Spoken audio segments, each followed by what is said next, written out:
लुटन जी के धर्म पत्नी जी कहता रे लुटन जी से कि आइल बारे सावन महीनमा बलमा शिव चर्चा करा दाजी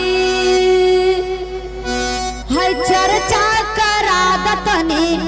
गुरु के घूम के अब हाय हाय हाय भाव में भैया और रमेश भैया और इधर से पीछे वाले भैया बड़का भैया छोटा भैया ताली बजा के अच्छा लगे तो जरूर ताली बजाइएगा है ना। और ताली बजा के कहो तरका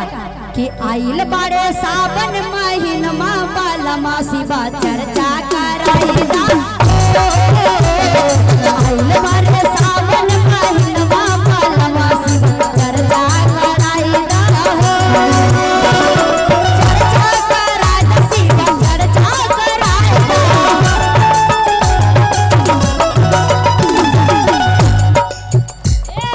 आइल बारे सावन महीनमा बालमा शिवा चर्चा कराईदा आइल बारे सावन महीनमा बालमा शिवा चर्चा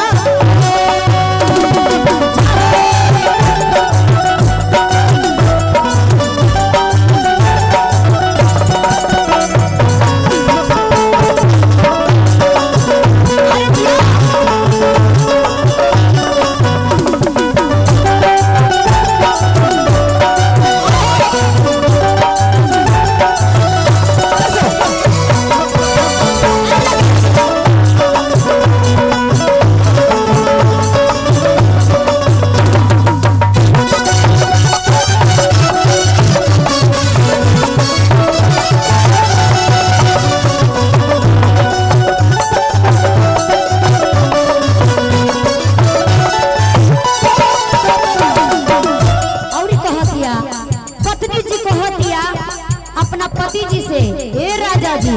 तनी पभेरा बाजारे जाई और तनी ली आई मिश्री और बेदाम और ठकुरदाना कहता रे का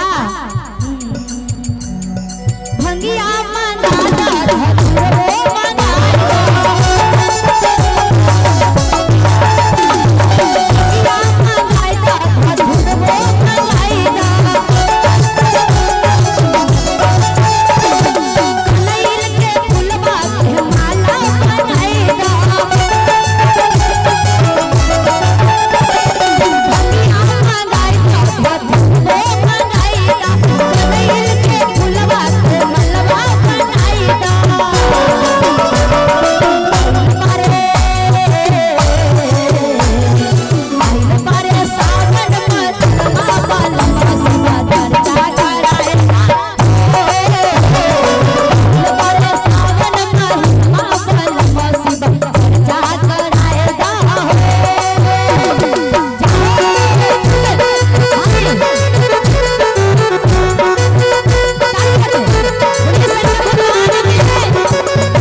में देव घर में बहुत मेला लगेला जी तनी मेलो तो घुमा दे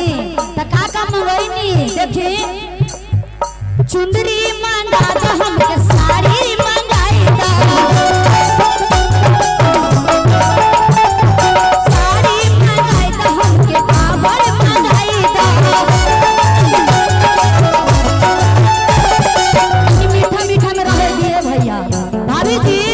भैया से कहेलू ना कि राजा जी तनी देव घर चले के ना आ देवघर जालू ना भाभी तो कैसे जा